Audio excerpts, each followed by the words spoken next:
Welcome to the podcast, Daniel Tater. It is so good to see you. It's been many, many years. Yes, it has. It's great to see you. It's been like 18 years. It's been about 18 years. And we were just chatting before we started the podcast that it's been about 30 years that we've known each other, which is crazy. Yeah. And Long time ago, different chapter of our lives altogether. so we met in high school, and I'm trying to think, was it in Lanya Potpourri maybe? That, like, what was one of the first things you did in freshman year? I'm trying to think how I would have met you. It was Lanya Potpourri at the beginning of my freshman year, but I think it was To Kill a Mockingbird. Oh, that's right. Also, yes. But we weren't in the same cast, right? We weren't, but we were all there at the same time and yes, supporting. Correct. Yeah. But what a great experience that was. I forgot about that. Yeah. I just found old pictures actually of like some of that stuff. So but we weren't in the same cast. I don't think I have you on there, but that's right. But yes, we did. We spent a lot of time together. So I think that was the beginning of our actor friendship. And, even though we've, gone different ways, obviously I moved halfway around the world. We reconnected in LA. And are you still in LA or? We moved back a couple of years ago back to Chicago. So I'm based in Chicago, but it was just out in LA. Probably every month I'm back in LA right now. But especially coming out of the pandemic, everything is there's a virtual aspect to everything now, from the audition through the filming of some stuff. So yeah, cool. That's helped. Yeah. Why don't we start by telling the listeners a little bit about who you are, because they're probably thinking, okay, they're friends, but how do they know each other? What does Daniel do? So would you mind telling the audience a little bit about what you do? Sure.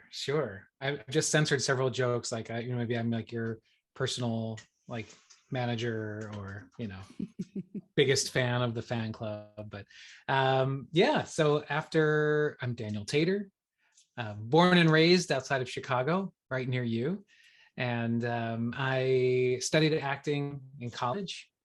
I'm trying to give the shorter version here. Studied acting in college. Professionally, I started in Chicago, spent some time in New York, came back to Chicago, then Los Angeles, and now back in Chicago. I keep kind of ending up here. I have a very talented, smart, and beautiful wife and daughter, and yeah, that's me. I've worked in a little bit more. I've had a career in voiceover, in stage work, and a lot of musicals, as well as in TV and commercials, and really tried to diversify as much as possible. We've seen many ups and downs in various areas. When there's a writer's strike on TV, there's still stuff happening in some voiceover world or stage work. And when stage work is quieter, there's opportunities in other medium. So yeah, cool. And it really is that. It's being able to pivot and do different things within the industry. That's really key. So what's been a favorite thing that you've done over the years? Like, is there something that stood out? Yeah, I have several for different reasons. The first one that comes to mind was doing a concert at Carnegie Hall. There were 5 of us it was Eric Whitacre as a composer, and he wrote this musical basically that had if I remember correctly, it was like a 500 person chorus behind us.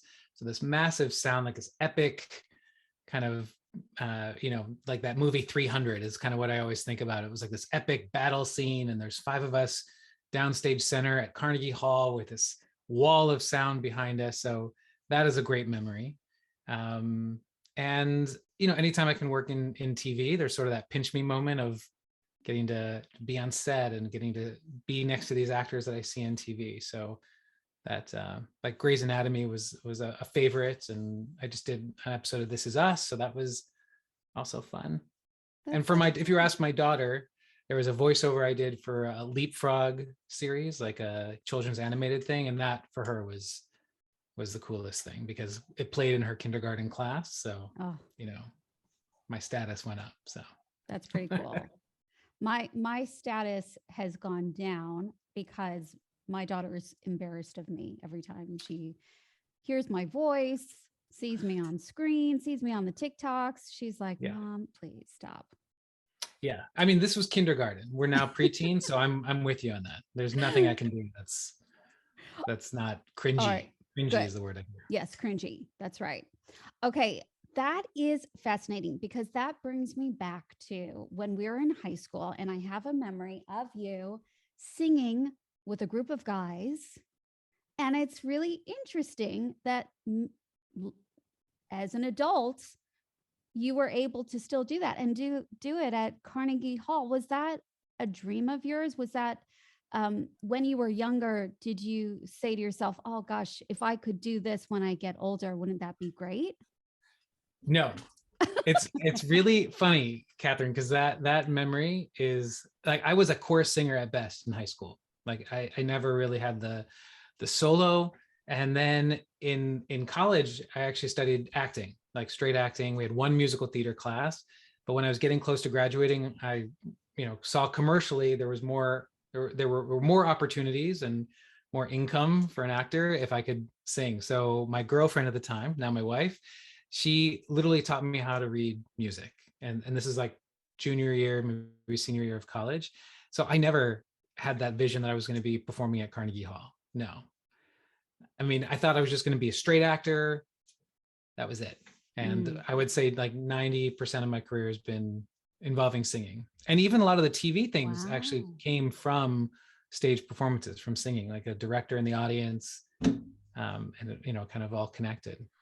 All right, but can we give the audience some backstory? Because the high school that we went to had some phenomenal singers. And so it was very easy to think of yourself as not a good singer, or like an average, or just like, because we had amazing singers, people that have performed on Broadway.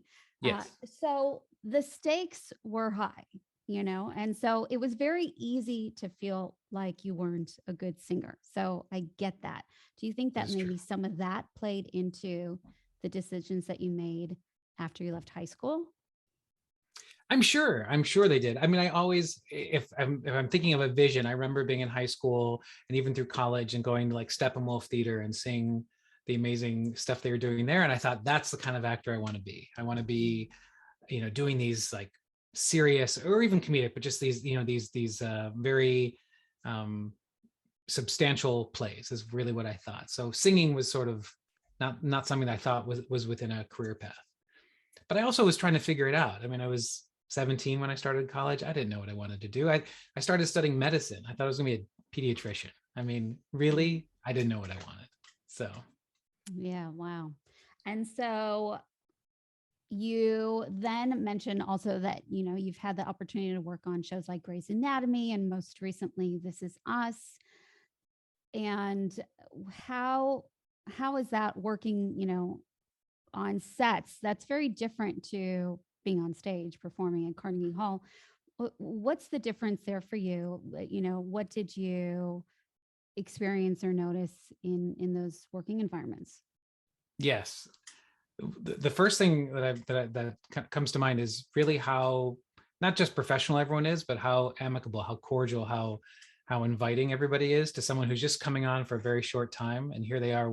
They have, for both cases, both shows, they've worked together for years, and yet they were very inviting and welcoming to this person that's just kind of dropping in for an episode.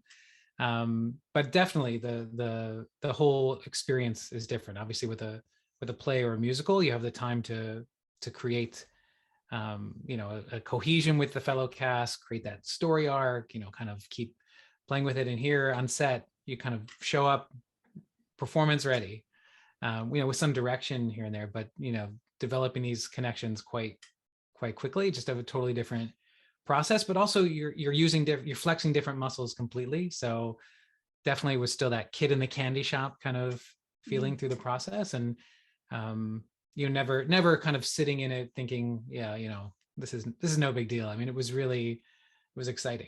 It was exciting. So I think just kind of always being ready and wanting to, do your best. And even for something like This Is Us, now everything is being filmed.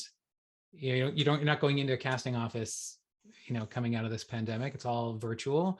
So like filming in the house and having my daughter actually choose which ones she thought I should send in. So she's also taking a lot of credit for some of this as well. So that also doesn't happen in stage work. So that is true. That is very true. Yeah. And so what about because you were living in LA and then you moved back to Chicago, you're living in New York, moved back to Chicago. What keeps bringing you back to Chicago?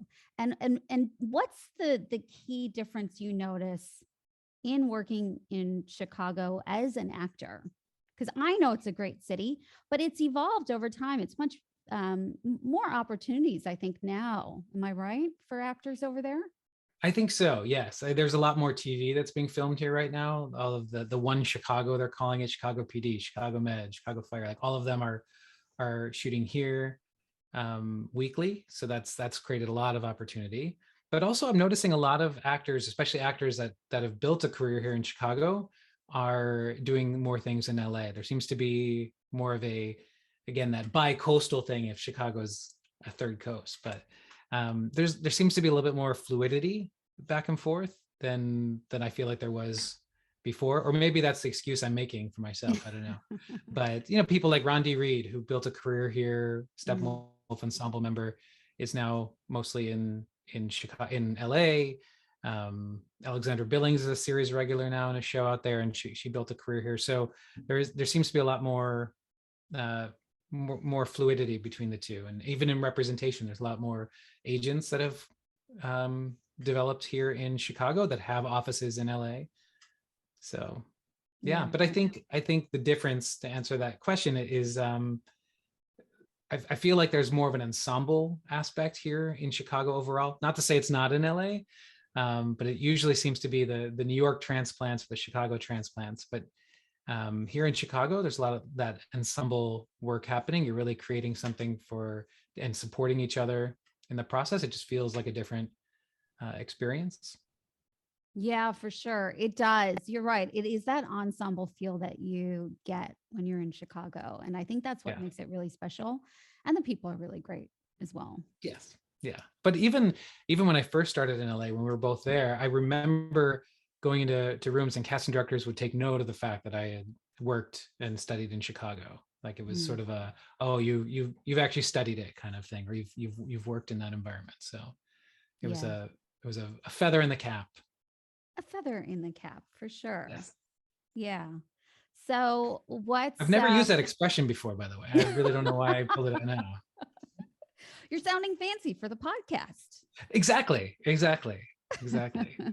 You're fancy. You got like an empire growing there. So I feel like I have to like, it's so funny because I recently interviewed one of my old friends who I know from Chicago days. And, she's done really well in like sketch comedy and improv and all that. And that's the off-Broadway show. Yes, Robin. I listen. You listened. I'm a fan. And and what can I say? I'll send you my autograph. Yes. But it's funny. It's like, you don't really think about those sort of things. And it's kind of like crazy. It's like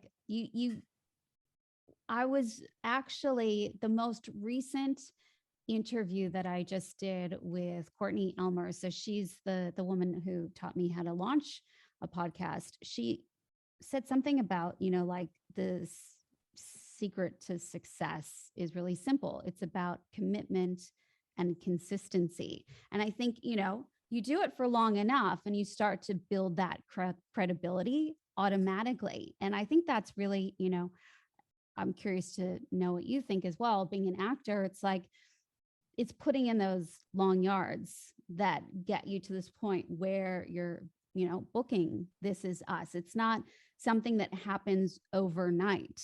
And I think that's important for a lot of, young actors, young professionals, people just starting out in whatever business that they're in, is that it takes a while to get to that point. What would be your perspective, your take on that? No, I agree completely. And I appreciate what you also say when you're talking about branding, because I've often, Yeah. I'm the product in this case, right? I am Mm. literally the product, and how can I best sell myself? And I think the biggest thing is the relationship building, right? People need to get to know the product and get to know me and what makes me unique, what makes me different. And I'd like to think that I've worked hard to get here. I know that there's better actors than me, and there's always competition, but I've made sure that I'm, in that room, I'm as genuine and authentic as possible, both in the audition and outside of it, and connecting with people. And I think that's made a big difference with the networking. And even if I think about certain jobs, a lot of those opportunities came because of the relationship building, of genuinely wanting to connect, and not just, yes, there's the sending out of the, here's what I'm working on, would love for you to see it, kind of promotional pieces, but also the genuine connections, really building relationships. That has been a big part of that. Yeah, for sure. And I think the first time I learned about branding was in a voiceover class I took at Kalmanson and Kalmanson Yeah. in LA. That's Yeah. the Yeah. first time I think I heard about branding.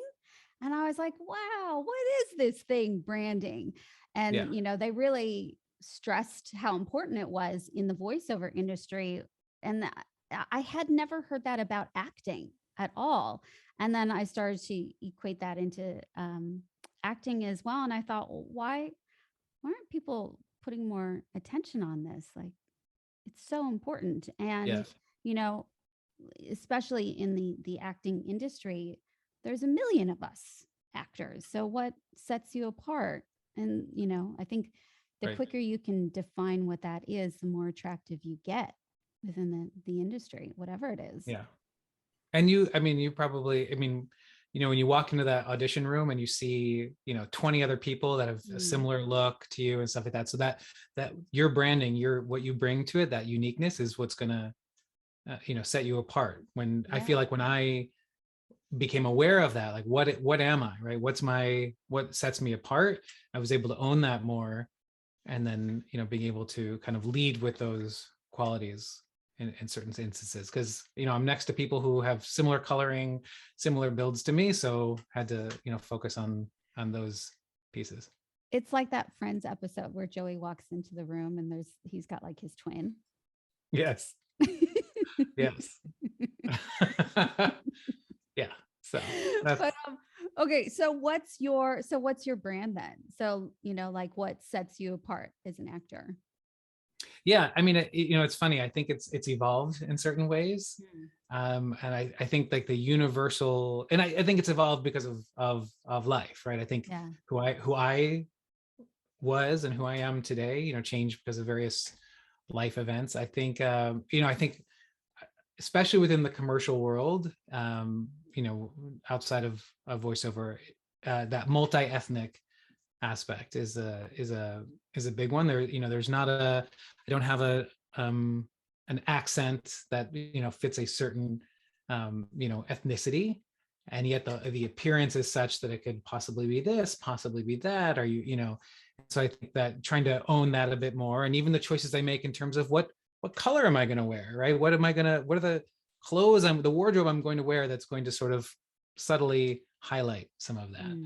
But I think there's sort of it's the energy that I bring, and I'm not talking kind of metaphysically. I mean, literally, just kind of the energy that I bring with me into the room. It's like this, the feedback that I've gotten was that it's very, I walk in and it's like, oh yeah, this is the guy we want to work with. This is the guy that, we'd like to, after rehearsal, like sit and talk with, kind of thing. Like just this personable, amicable quality in terms of the work. And I think that I think I almost took it for granted in certain ways. Once it was identified, that I assumed more people would do it. Because that's your time to kind of show who you are, not just as the actor, but what am I going to be like to work with? And I think that whether it's the slates or whether it's, a larger part of the audition, that's been a big part. Oh, that's awesome. So true. It's so important. Like going down to the smallest detail, like the color of the shirt that you wear can really, it actually can make a difference. Yeah. Yeah. It wasn't Coleman's. Can't remember who it was, but now when you said that, it triggered another memory, which sort of addresses what you were saying. It was a casting director workshop in LA, and they were pushing us to kind of think of what's that sentence. If someone's talking about you, how can you describe yourself in one sentence? And what we came up with, which I still have used today, is that I'm a mix of Paul Rudd and Eric Bana. Oh, nice. So I, in certain ways, now sometimes I don't see it, but then sometimes like, oh yeah, okay, like there's the quirkiness or the humor here and the Yeah. so Yeah, that's great. Paul I Rudd love and Eric that. Bana. Eric Bana is Australian. Look at that. Look at that. I should be so lucky. It's funny because a lot of people think my husband looks like Eric Bana, or sometimes he has been mistaken for Eric Bana. Wow. That's very cool. I've never Little- been mistaken. Little fun fact. Yeah. Yeah. Now I have to look at that. Yeah. Well, you never know. You might walk out the door and somebody will say, "Did you know that you look like the perfect mix between Eric Bana and Paul Rudd?" Right? When Right. they have that movie where you need some like hybrid of them, Mm, here I am. here you are. Or they'll just call your husband. Or that. Yeah, I know. I think secretly he wants to be a performer. I think. Yeah. Yeah. He lives Or- through you. Huh? Is he living vicariously through you? Yes, he loves to do accents, and I always say, like, let's get you into the biz. I got my daughter does voiceovers. You could do voiceovers too. Great. And he always says, there's only room for one actor in this family. All right. Anyway, curious to know, are there any dream actors or directors or shows that you would like to, be on or work with? Yeah. That's a great question. I don't know if I don't think I have like a specific show, but there's definitely actors or types of shows. I mean, I would love to work with Sean Hayes. I think that would be, I feel like that would be a masterclass just watching him from beginning to end. Definitely that half-hour sitcom. I would love to do that. I haven't done that. It's always been hour-long, episodic. Yeah, that's interesting. There's a lot of actors that, especially in LA, right? You see them all the time, and I used to do a lot of benefit concerts. Again, looking at branding, right? I mean, I could sing, and sort of again knew I wasn't always the best. Maybe I should stop leading with that, but had to keep fighting for it and go out there and meeting who was writing the music for different things, who was a music director in town, and find workshops, things to do with them. And then it led to these like benefit concerts that were happening at like, the Beverly Hills Hilton, like these big events where they had all these like TV celebrities and people who were doing well in their careers as like the soloists. And then they had like us behind to, sing the chorus parts. So it was a great opportunity to meet a lot of these people, and everyone's heart was in the right spot in terms of we're here to support, fundraising for cancer, Alzheimer's, and different causes. And so it was always interesting when there was an actor you admired who was also a great person. And you're like, I want to work with you more. Or there's those times when there's an actor you admired and they didn't treat people very well. So that was sort of a tangential response, but I think it was more so wanting to work with good people, who I can always learn from. So Sean Hayes comes to mind. I'm sure there's many others that are completely blanking right now, but I just want to work. Yeah, I think that's and I mean, that's the nature of the beast of being an actor, is we go from job to job, and it's always looking for that next job. And yes. We have moments where it's just raining and pouring with work, and then other moments where it's quiet, and Kiefer Sutherland had said something in an interview. This is after like 4 seasons of 24, and he was always worried that like this job was going to end and no one would hire him. He'll never get work again. Yeah. And so, here's someone that had a lifelong career and is still worried about, that next job. So, yeah. It's so true. I think I think that's probably in most actors. And I wonder if that's, embedded in, even those top-notch um, like actors that are working all the time, the big names. I'm sure that they probably still suffer from the same thought of, what am I going to get booked on something again? What's my next job? Is this it? Yeah. I remember, I think hearing a quote from, was it Viola Davis that was talking about imposter syndrome? I don't know if you, Oh, yeah. do you know what I'm talking about? Yeah. I don't know that interview, but the whole concept of imposter syndrome. Yeah. Yeah. And I think that it's just amazing. It doesn't matter at what stage you're at. We're all somewhere deep down inside thinking the same thing. Like we're going to be found out that we're actually not a good actor. Do you know what I mean? Like we just don't give ourselves credit. Yeah. Yeah. Except there was this one time, and I'm 100% sure of this. I know that, sure, I have my actor insecurities or whatever, but I had just moved back to Chicago. But again, people who live in LA go do a show in New York. So it was never a thing of I'm leaving, right? I just was sort of going to be able to travel. And so I got a call to come back and do this workshop of a new show. And there were a lot of, name people in it. So it was like, yes, I'm definitely going back for this.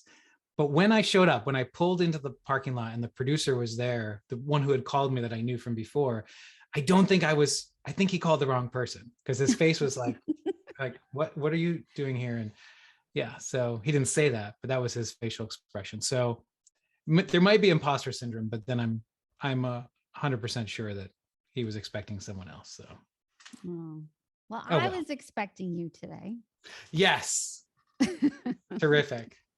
So, well, what's on the horizon? What's next for you?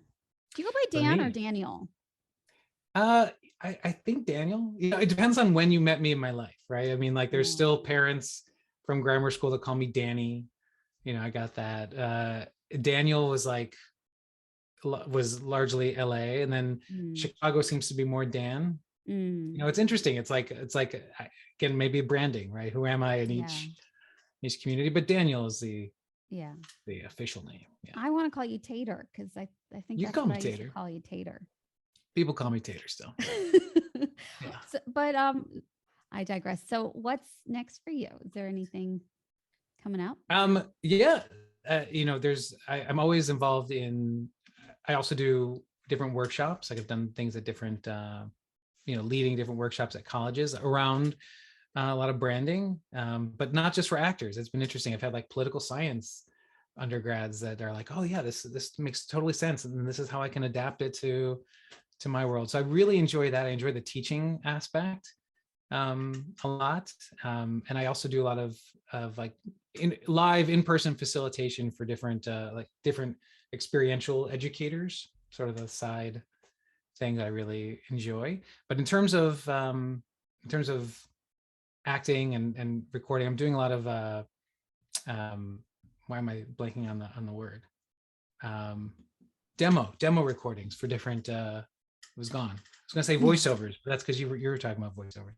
A lot of demo recordings for different different musicians, different artists. So people that have written like the Toy Story musical for Disney, and things like that. So like they're new projects they're trying to get pitch. And that's another thing of just, and that's how the Carnegie Hall thing came about with Eric Whitacre. It was a workshop at first. It was, we're going to record these, we're going to test a few, and then you're there from the start. You're helping to create these characters, and so that's something I really enjoy doing. And so that's, and the horizon, those are the projects that I'm looking at, where we're able to kind of create this character, and what happens if we change the song so that it's more like this, and bringing more of myself to it. So a lot of it is recording right now. Very cool. Yeah. Look at that. More recording. Yeah. Exciting. Yes. Oh, well, any last words of advice for those that are just starting out, from us old folks that have been in the business for a while. Yes. I think you give a lot of good advice on your podcast. I think it's more of a Oh, just listen back to all the episodes. I think the branding is a really important thing that a lot of people I don't think a lot of people view themselves as the product. And I right. think because you talked at the beginning of this about the importance of putting in the work, of putting in the long days. And I Yeah. think, and also just going out there and sort of bringing other experiences to the work. There's people that I went to college with that just, did acting 24 hours a day, but other people went and, even if they studied abroad, and still was acting, but, those experiences then enrich what you're able to bring, those life experiences. And I think those are really important too. And I think I would say the biggest thing is to celebrate the little victories. I think that's really important. If you don't get a job, because that is going to happen, it's what was successful, right? I made this new connection, or I felt really good about the audition, or I did extra steps. I had a coach help me with it. And what did you do? Or you network with somebody new, or I got a call back, whatever these are, to celebrate those rather than just look at, I didn't get the job. And I think that those make the journey a little easier, Yeah. a little bit more enjoyable. Yeah, for sure. Yeah. That's really great advice and so true. So important what you said about thinking of ourselves as a product, because, I don't think we often consider that. And as actors, especially, you have to be able to explain to your agent, your manager, a casting director, um, who you are and what how you can benefit their Yes. whatever. Yeah. Yeah. Yeah. Yeah. Cool. Yeah. I feel Well, like it's so exciting. I feel like it now have come full circle, like getting to talk to you from the very beginning during the Lanyap, the student written musical, and the freshman sophomore play To Kill a Mockingbird, to that's right. now you're sitting there with your own podcast, your empire in Australia. My empire here in Australia. That's right. Yeah. We have come a long way. And yes, that's right. I am a year older than you. So I have a little bit more experience, but I won't hold that against you. Well, You're you look still, younger, so that's oh, good for you. thanks. Thanks. You're doing all right. Anyway, thank you so much, Dan. It was Thank great you. chatting with you. And I wish you all the success.